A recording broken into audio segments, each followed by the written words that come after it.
একটা কারণ নয়, দুইটি কারণ নয়, তিনটি কারণে তুমি কতদিন যাব এই লাশটাকে তুমি ধ্বংস করবে?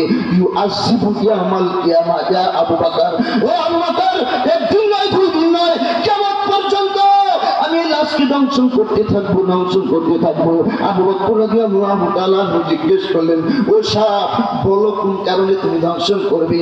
এবার সাপ অটোমেটিক জবান থেকে বললেন, সালাসাতা হাকিউন, একটা কারণ নয়, দুইটা কারণ নয়, তিনটি কারণ নয়। ফাজিলটা বিকজ কারণ কি জানা দরকার আছে না নাই? এই সাপকে কিয়ামত পর্যন্ত ধ্বংস করবে তিনটি কারণ।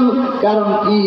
এবার সাপ এক নম্বরে বললেন আবু বকরকে, হে আবু বকর, এই লোকটাকে এই জন্য ধ্বংস করছি, তারিকুস সালাহ, লোকটা নিয়মিত নামাজ পড়তো না, নামাজের মধ্যে অবহেলা করতো, নামাজ ঠিক মতো আদায় করতো না, জোহর পড়লে আসর পড়তো না, আসর পড়লে জোহর পড়তো না, নামাজকে মূল্যায়ন করতো না। একটা কারণ, সে নামাজ সঠিকভাবে না পড়ার কারণে লোকটাকে ধ্বংস করবো।